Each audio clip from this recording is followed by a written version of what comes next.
All right, so it's been a couple weeks since the last edition of Mike Finds Things, but I waited for the gardener to finish next door, so we're going to start right now. I've got an all 78 edition. I bought these today at an estate sale. I've got some other stuff from other estate sales I still need to do videos on, but I figured I'd just tear through these, make it an all 78. They're all like early rock and roll, R&B, jazz, and stuff like that. Definitely some good stuff to be found. I almost didn't even go to this sale. I got up and literally it had pictures of LPs and it was like sing along with Mitch LPs and stuff like that, stuff nobody wants. I did buy 2 LPs. They'll be in another video, but the rest, I'm just going to do all the 78s I bought there since that's the chunk of what I bought. They had hardly any 45s and nothing really notable and worth purchasing. And I got one. It's kind of a warning for you guys that do go to estate sales looking for these things. Get a good rapport with them and make sure they trust you when you tell them how many 78s you have, because this guy started fingering through them and counting them, and he chipped this one, and of course it was probably one of the most valuable ones in the bunch. And you can see how sad I am because it's a copy of Elvis Presley's Hound Dog, and the guy did this to it. He wanted to give me the record. I'm going to glue it, the corner back on, and of course the other side is Don't Be Cruel. At least it wasn't a Sun label. Elvis, or I'd have been screaming. But yeah, the guy checking me out did that. I'm going to keep this. It should play. It plays fine. I actually did play it. They both sides do play. I'm going to glue the corner back on, and I'm going to use the Hound Dog side in my Wurlitzer 1100 jukebox once it's operational. Unfortunately, like, it was a really nice copy of that record, and obviously you don't come across a lot of Elvis on 78. Let alone, I mean, Sun labels, but this is a RCA. If it was a Sun label, I think you'd have heard me probably the next state screaming about that one. So we're gonna continue on. That one, I'm not even gonna quote the value. It's worth some money if it wasn't damaged. If it's damaged, it's really not worth a whole lot other than I will be using it in my jukebox. Speaking of jukebox, we got Miltons Boogie by Roy Milton and his Solid Senders from 1945 on Jukebox Label Records. This one's the Jump Blues. It is worn out, man. Someone did a lot of dancing to this one. And the other side is the Groovy Blues from 1945. Only comp I could find was one sold for $14. This one's not the greatest. It might clean up somewhat, but obviously it's been played quite a bit. Like I said, I always like to find these early rock and roll records, and I'd say probably the most common. Oh, sorry, we're not there yet. Wrong part of the video. But actually, you do find a lot of Atlantic, I should say. Atlantic, the Clovers, Good Lovin', right there. And the other side, Here Goes a Fool. A lot of these look like they came from the same lady's collection at one time. That was not the address where I got these. Maybe it was a member of the family or something. This guy had a lot of records. He had a bunch of LPs. I mean, LPs throughout the house. A lot of good stuff mixed in with a lot of bad, which was kind of odd. He didn't seem to have them cataloged at all. I mean, and I wish I'd have known they were going to have that many records. I would have gotten their first thing and just spent a good chunk of the day there. This one does have like one little chip there, but nothing crazy. That one, I did find comps, 50 cents, $8.23 on Discogs. I always give a disclaimer on 78s on Discogs. Their pricing sometimes is goofy because a lot of the 78 guys don't use Discogs because they're afraid of the shippers. Since when you ship a 78, you have to be really careful since they're shellac and they break easily, just like that Elvis we saw earlier. That was not my fault. That was that guy, and I'm not saying the name of the company because I do go to their sales, so I'm not gonna call anybody out for it, and I do need to be able to go to more of their sales. But I usually like it when they just trust me, But yeah, that was definitely tragic. I will save it, and it will play. It does play. Actually, I did play it earlier. From 1946 on Apollo. Apollo is a good label to look for R&B records. In fact, I've even found black gospel on Apollo before. Bob Mosley, Bobby's Boogie on this side, and then Beggin' the Blues. And that one is a boogie woogie piano song. I believe I played all these, and they all did play. One had a slight warp, but when I put the weight on a little bit more, it took care of it, and I'll tell you about that one in a few. That's a different record. This one I bought mostly because of the record. I really didn't look it up. It's 1952. They sold for between 5, mid 8, and 11 on Discogs. Again, Discogs is not the greatest, but it's on the Prestige label. King Pleasure with Exclamation Blues. I like that label with the saxophone on it. And Moody Mood for Love on the other side. Again, from 1952. It is a jazz with a vocal on it. I will say I paid $2 each for these records. Sometimes I don't. Sometimes I forget how much I paid. So since I bought them today, I know. And I bought some great. I got a great selection of like 70s novelty license frames and dealer frames. I picked up for a good price. Here's one where it's a mistake, but most people probably wouldn't catch it. And if you know the song, you'll know exactly why. This was from 1956. Low of 4, mid of 7, high of 20. A rock and roll classic. This is Bill Doggett, Honky Tonk, Part 1, and, of course, Part 2. Now, you're saying, well, what's the mistake? Okay. Part 2 is on the Part 1. The Part 1 label is on the Part 2 side, and vice versa. And if you didn't know the song, you wouldn't catch it, but I caught it because on 45, this is like an extremely common record. I don't think I've even found one on 78 yet, but I would say in 50s rock and roll R&B, this is one of the more common 45s you find. And obviously, Part 2 was the one that was the hit that got played on the radio, and they would play it on oldies radio years ago. But I put it on Part 2 at first, and I was like, well, that's Part 1, because I own the record on 45. In fact, a lot of the compilations now put them together as one complete song. Back then they had to do that since it was on a record, and LPs weren't as big on the rock and roll scene at that point. Here's one from 1948, low of 5, mid of 20, and a high of 100. One of these sold for 100. This is, again, once been played. It plays okay, but it's got some background noise. I might clean it up. Wyoming Harris, Good Rockin' Tonight on King. And then B-side is Good Morning, Mr. Blues, an R&B record. This one sold for 100. This is far from that one because it's definitely been played. Somebody did some dancing to that record. Another rock and roll that pops up. The original version is from 1954. This one, low of 5, mid of 15, high of 30. A lot of these are well-known, the well-known rock and roll songs. People want them for their 78 jukeboxes. And of course, this is one that's extremely well-known.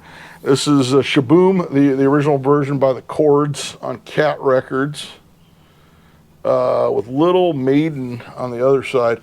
In fact, I found the Crew Cuts remake of this on 78, I think a week or two ago, and that'll be coming up in another video. I've found a few copies of those. This is the original version. This is generally the one people want than the remake, since this was probably a little bit more soulful. 1947, this is an R&B record. Low of 15, mid of 17, high of 20. Again, that's the Discogs price. And I always say on 78s, you know, it's okay to kind of gauge it, but Discogs is not the place to really price a 78. We've got Nelly Litcher entered rhythm with Hurry On Down on a Capitol Americana label.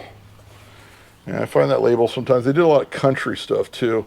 Ladies in Love With You, but they did a lot of R&B type stuff, and they also Americana label. You find country stuff on there too, on 78. I've never found anything that's like crazy valuable on that label, so there is that. It's good stuff though. 1954. This one didn't have a high value. I think I found some sold comps that were pretty low. It's Tiny Bradshaw with Powder Puff on King. So it's an R&B record with Ping Pong on the B side. This one's in pretty good shape. This one did play fine.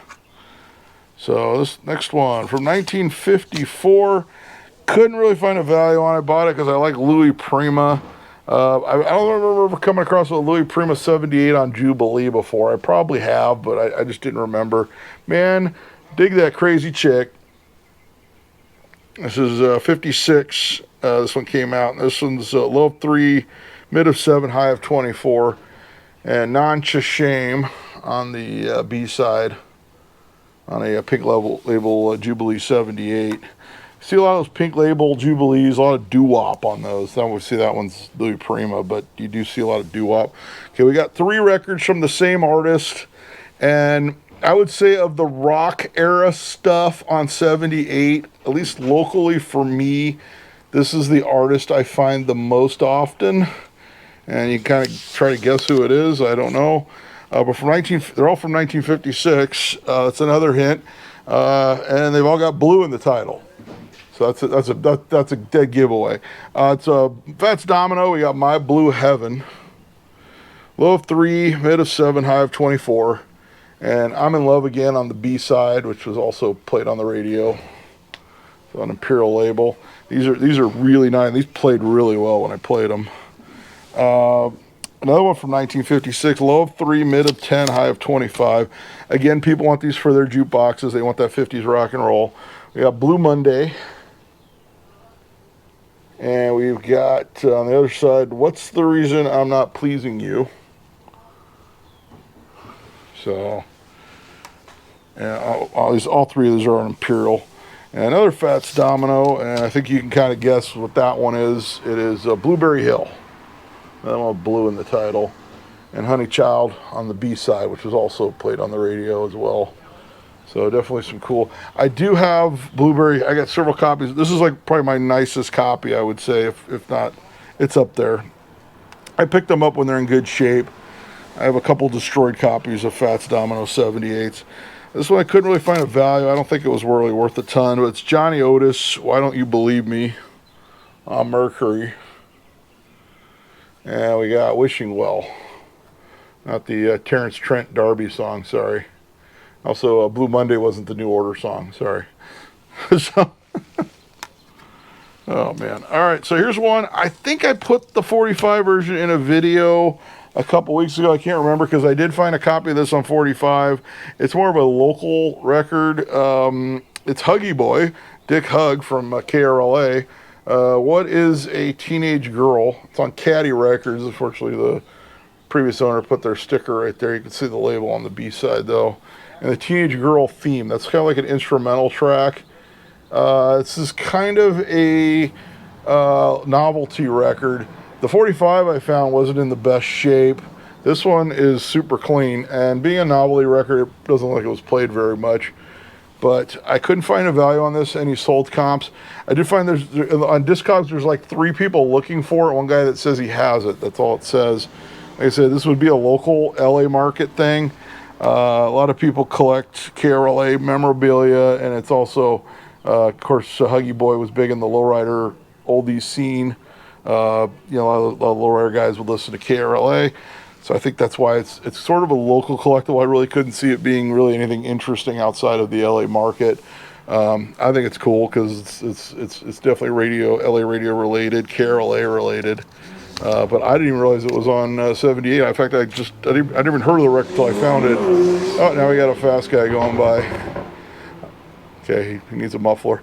Do you guys have these guys that run around with like straight pipes and they're like, they're newer cars, like nobody's gonna notice. So here we go. We got another one. Okay, speaking of local stuff, this one's so local it was pressed like 5 minutes from my house. This one is Jackie Kelso and his orchestra with Easy Pickin'. This one's on Vita Records. This record company was actually out of Pasadena, and from what I understand, his studio and his recording studio and the pressing plant was on North Fair Oaks, just north of Washington Boulevard, by Buddy's, the B-side. But yeah, 1486 North Fair Oaks, which is actually a vacant lot right now, so it's no longer there. I did check when I found the last Vita record that we had on the channel, which was probably a while ago. Last one I found was a doo-wop record. This one's just an R&B instrumental. Last one was a doo-wop record, and it was in the lot of records I bought, a bunch of 78s I bought from one guy, like randomly off Craigslist. And he just had a bunch of 78s, and literally the first picture I saw that was a chess label, so I said, I'll take a chance on it, and I literally struck gold. There was like so much good stuff in there. Here's a doo-wop record. Discogs doesn't even show that this thing came on 78. although a 45 version sold for 60 bucks. 1956, it's on Dig Records. Billy Mann, just like before, again with the address label. A lot of times those will come off, so I haven't tried yet. And A Million Heartaches Ago, and you can see the Dig label better on this side. So the 45 version, this one's pretty damn nice. It doesn't look like it's been played much at all. 45 RPM version sold for 60. I got no way to price that thing. I don't really sell these, the 78s. I got helicopters. It's like Goodfellas here. It's like, I gotta go make sure we stirred the sauce. All right. I tell you, this is like the worst porch to film these videos on, but I do it anyway. Why do I do it? It's because I'm crazy. All right, from 1956, we got another Dig Records record. This one, there's one on eBay the guy's been trying to get 15 bucks for, to no avail. You know, it's that asking price that it sits on there for the last 5 years or whatever. I don't know how long it's been on there. I'm just saying that's what people do. Mel Williams with the Johnny Otis Orchestra, All Through the Night. So it's an R&B record. All Through the Night with All Through the Night. Wait a minute. I got to check this because this is, I just realized, okay, I got to make sure they didn't just put the same label on both sides. Sometimes that happens too. So it's very possible it had a different B-side and they accidentally put the same label. I just noticed that just now. So I probably messed that one up, but we'll just leave it in the video. Why not? All right, here's one everybody knows from 1954. Another one of those rock and roll 78s that would be perfect for a jukebox if my Wurlitzer 1100 ever gets fixed. Low of 4, mid of 10, high of 20. It's the Bill Haley and the Comments version of Shake, Rattle, and Roll. And then the B-side is the ABC Boogie on Decca Personality Series. So they actually had a copy of Rock Around the Clock, but it was broken at the sale. And I think I've got 2 or 3 copies of that already on 78. But still, they did have one and it was broken. Not by the guy at the register, but it was broken in the book. They had them in those books. Another one, this one we find a lot locally, 1949. Now the neighbors are playing with their gate. The Honey Dripper, Joe Liggins and the Honey Drippers. This one's on specialty. I usually find this one on exclusive. And I think this one, the A side on this one is I've Got a Right to Cry is what I figured out. And they just put the Honey Dripper, which was like a hit. I don't know if I should have checked if it was a re-record, because that was a hit in its own right on exclusive. That's right, on exclusive. I've found those. We've had those on the channel. That one comes up a lot locally since I think this guy was from LA. But I believe the I've Got a Right to Cry is the A side, and that's an R&B record from 49. And then our last 78 of the video, and I will say we have more 78s. If I did buy a lot of records from a local estate auction, and there's some 78s, some LPs, and there's a few 45s, and one of the 78s is Paramount, but it's not like good Paramount. It's not like super expensive Paramount, but there's a Paramount 78 in there. This one is, it has sold for 30 on Discogs. That's the only sold comp I have on this one. 1945, another R&B on Philo Recordings out of Los Angeles. It's like 423 and a half West 5th Street, so near downtown LA. This is an instrumental. Illinois Jacquet and his All-Stars with Uptown Boogie. Not Uptown Funk, that's different. And then on the other side, Throw It Out Your Mind, Baby. I'm sure he sings it better than I just said it. Is that one instrumental as well? Okay, I don't know if I played both sides. I know I played the instrumental side. So there you go on Philo Recordings. So I always like finding those cool like local R&B label 78s when you can. This was definitely a great find today at this sale. I will have more videos coming up. It's hard for me to get there. Also, I did start another channel. I'm messing around with AI music, and I'm doing like car songs based on AI music, doing a lot of oldies and stuff like that, different musical styles. So that channel is called Vinyl Interior. I will put a link in the description of the video to that channel, and it's all the AI songs that I come up with. Some of them are just absolutely nailing these musical styles. I did a Studebaker song about that's a Northern Soul style, and it absolutely nailed Northern Soul.